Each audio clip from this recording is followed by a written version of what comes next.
Isang mapagpalang hapon po sa bawat isa. Tayo po ay meron po ulit panibagong topic ngayon. Ito po ay 7 ways to represent God in the workplace. So bago po tayo mag-umpisa, tayo po ay manalangin. Ama, sa pangalan ni Jesus, samahan niyo kami, Panginoon, sa oras na ito, God. At itago niyo po ako sa iyong likuran at sa mga nakikinig at sa mga makikinig pa lang, Panginoon. Mangusap ka po sa amin, O Diyos, at paunawa mo po sa amin na iyong salita. Purihin ka, Panginoon, sa pangalan ni Jesus. Amen. Isang mapagpalang hapon po ulit sa bawat isa. Ito po ay 7 bagay o 7 ways to represent God in the workplace.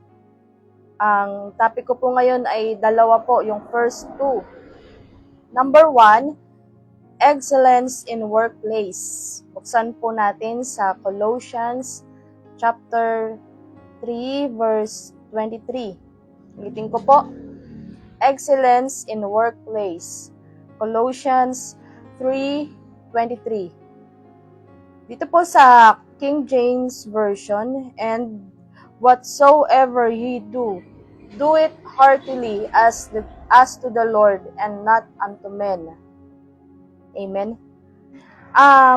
Ang pag-represent po natin sa Diyos ay hindi lang po ito sa loob ng simbahan. Hindi lang po ito during praise and worship, during service, during kapag may gawain sa simbahan. Hindi lang po ito sa loob ng simbahan, kundi pati sa labas ng simbahan.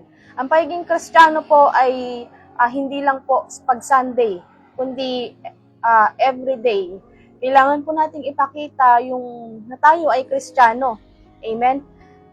Ito po sa may mga tinawag po sa ating mag part-time, so tayo po ay nagtatrabaho po sa secular, at yung mga full-time din naman po ay nagtatrabaho din po para sa Panginoon. So pare-pareho po tayo nagtatrabaho dahil ito po yung disenyo ng Diyos sa atin na ang tao ay magtatrabaho. Amen po. So, number 1, excellence in workplace. Ito yung pagpapakita natin ng nire-represent natin ng Diyos kapag ginagalingan po natin sa trabaho natin. So, hindi ibig sabihin nito ay bida-bida ka. Hindi rin ibig sabihin nito ay competitive ka, kundi dahil nire-represent natin ng Diyos. Amen po. Hindi po tayo na kompetensya sa mga kasamahan po natin, kundi ito ang nararapat. Dahil dito po natin maipapakita kung sino ang Diyos po natin. Amen? So, ito po yung ito po yung tanong dito, bakit kailangan pang i-represent ang Diyos sa workplace? Ang tanong po dito, hindi naman siya required para mapunta tayo ng langit, hindi naman nakakapunta ng impyerno siguro kapag hindi maayos ang trabaho mo, pero hindi eh. Ito po ay sinasabi ng Panginoon na sa Colossians 3, yung binasa ko po kanina, whatsoever ye do, do it heartily as to the Lord and not unto men. Sinabi ng Panginoon na lahat ng ginagawa natin, ng trabaho natin, ay gawin natin ito na parang sa Diyos tayo nagtatrabaho at hindi para sa mga tao. Amen. Una, kung bakit natin kailangang i-represent ang Diyos sa workplace, ikaw ay ambassador. Ikaw, ako, tayong lahat ay ambassador of Christ. Amen. Maging tapat tayo sa trabaho po natin. Magpagkatiwalaan po tayo sa lahat ng bagay. Una po, mapagkatiwalaan po tayo sa oras. Ayan, kapag Kristiyano, ayan ay iniiwasan niyang maging late. So ano po, ang naalala ko po noon, nung ako po ay hindi pa nagwo-worker, nag-try po akong mag-apply sa mga trabaho, at yung mga kasama ko pong mga classmates ko pong nag-a-apply din, ay nilagay doon yung religion, born again Christian. So, sabi ko sa kanila, born again ba kayo? Bakit nilagay nyo na born again yung religion nyo? Sabi nila, mas malaki daw ang chance na matanggap sila sa trabaho kapag nalaman na pag nakita doon sa resume na born again Christian. Bakit? Ang taas ng credibility ng mga born again Christian. So, pag sinabing Kristiyano ka, born again ka, ganito ang tingin sa'yo, maayos kang magtrabaho. Amen po. So, ito po, tayo ay ambassador of Christ, kaya kailangan mapagkatiwalaan po tayo sa oras, iwasan pong maging late, At huwag po madalas maging absent. Amen? Hindi lang to sa workplace, kundi sa school, o kahit sa anong ginagawa natin, sa pag-worker, sa lahat ng trabaho po natin. Kahit may nakakita man o wala, may nagbabantay man o wala, ay mapagkatiwalaan po tayo. Amen? Kahit sa pera o sa mga ibang bagay na mapagkatiwalaan po tayo ng Panginoon. Amen po. Next po dito ay kung bakit natin kailangan ng excellence in workplace ay you demonstrate God's love and care. Amen? Dapat makita nila o malaman o mahalata nila na Kristiyano ka dahil sa klase ng pagtatrabaho mo. Amen? Sa klase ng paglilingkod natin. Amen? Mahalata nila na Kristiyano ka at maramdaman nila yung God's love and care sa pagtatrabaho po natin. So, sa ginagawa po natin, kailangan may puso.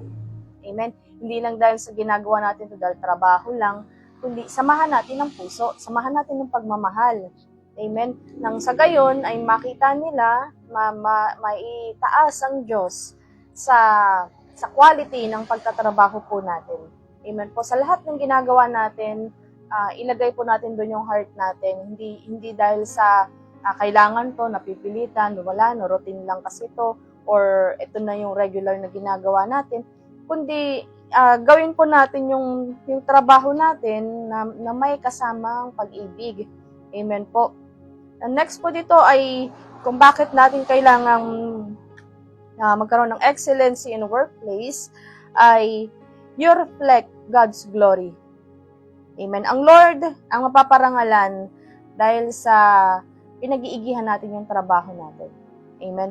Doon nga, balik po tayo kanina nung nilagay nila na sa resume nila ay born again Christian sila. So ako ay nilagay ko din ay born again Christian dahil totoo naman, born again na po ako nung high school po ako.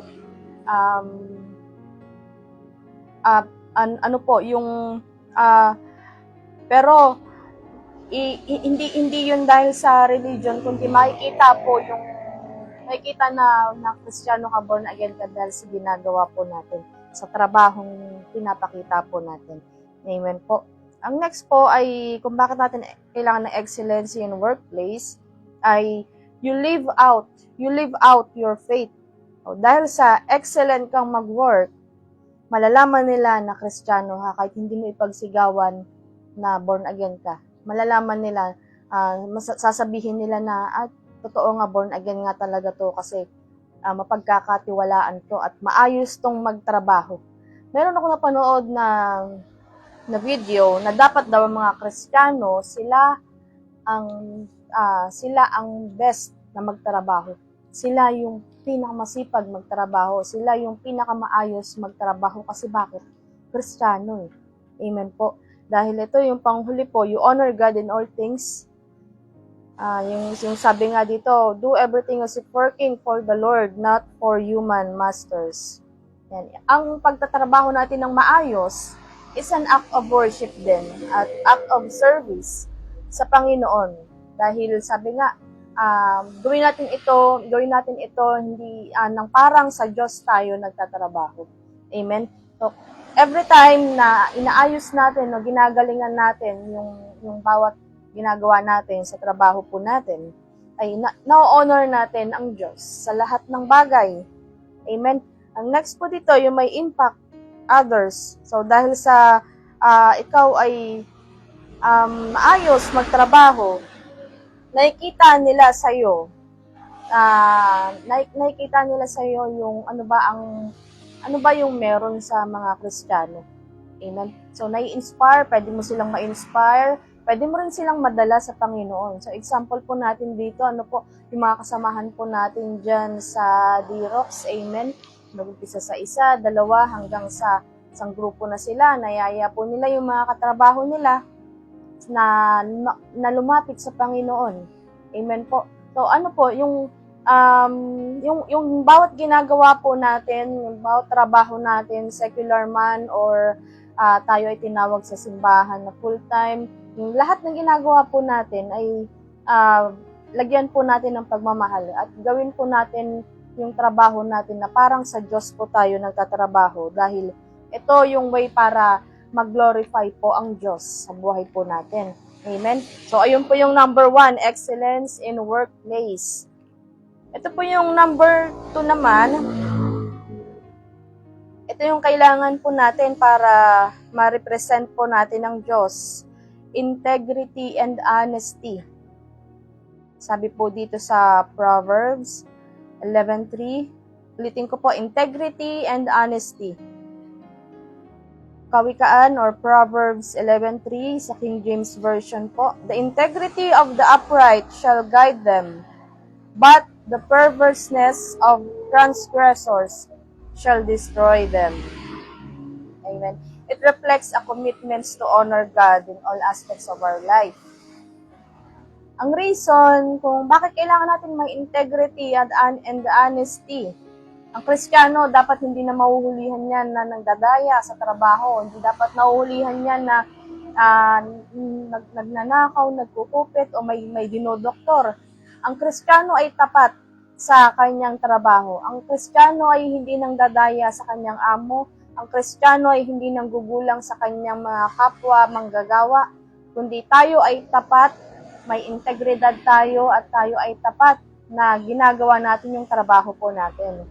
Una, ito po ang reason kung bakit kailangan natin ng integrity and honesty.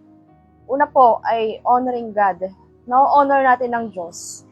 Ito yung direct way ng pag-express mo ng pagkatakot mo sa Diyos. Amen? Takot tayong gumawa ng kasalanan, takot tayong dayain yung trabaho natin dahil may takot tayo sa Diyos. Dahil mahal natin ang Diyos. Sa lahat ng ginagawa po natin, ang isipin po natin, ang Diyos ay nakatingin sa atin, ang Diyos nakikita niya yung pagtatrabaho natin. Dahil sa meron tayong takot sa Kanya, takot din tayong gumawa ng kasalanan. Ito po yung next, tayo ay witness. Amen? Kailangan natin magkaroon ng integrity and honesty dahil tayo ay witness. Dahil sa integrity and honesty po natin, magiging example tayo sa iba.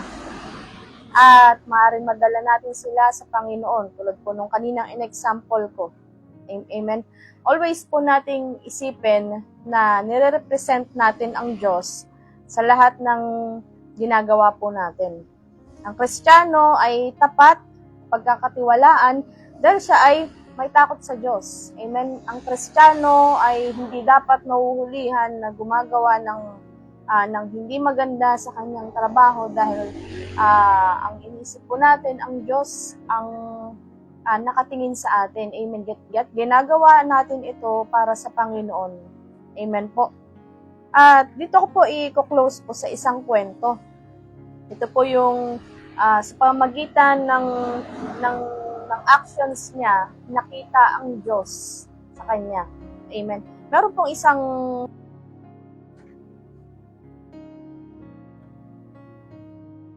ayan po, magandang pasensya na po na brown out po.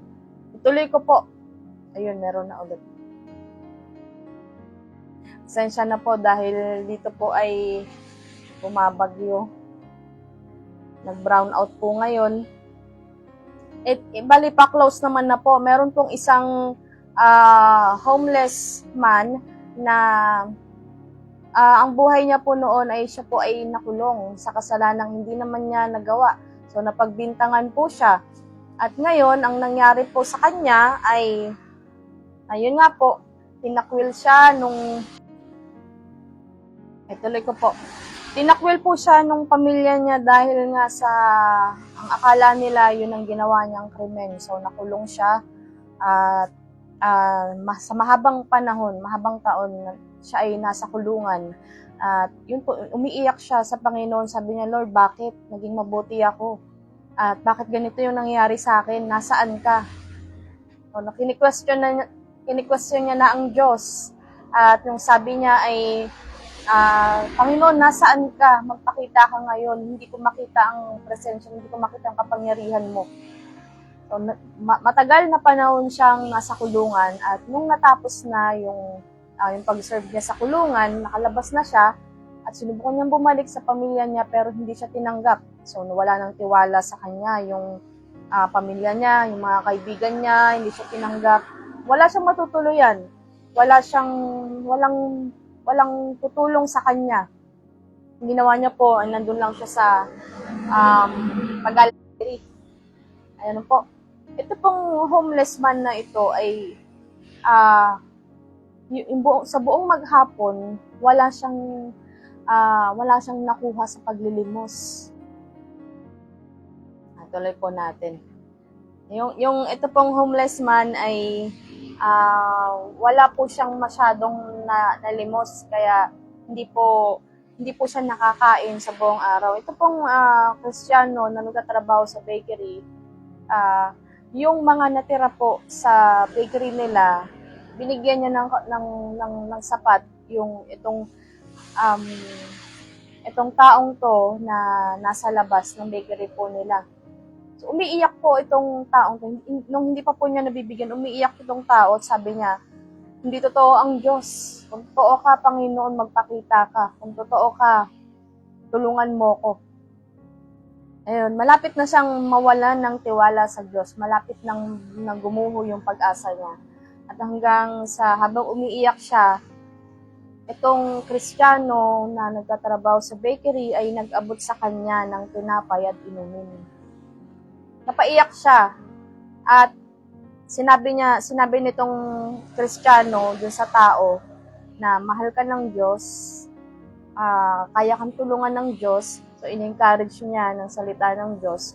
At habang itong nagtatrabaho na to sa bakery ay nung umalis na, sinusundan siya ng tingin nitong homeless man. At umiiyak yung homeless man, sabi niya, nakita ko na ang Diyos.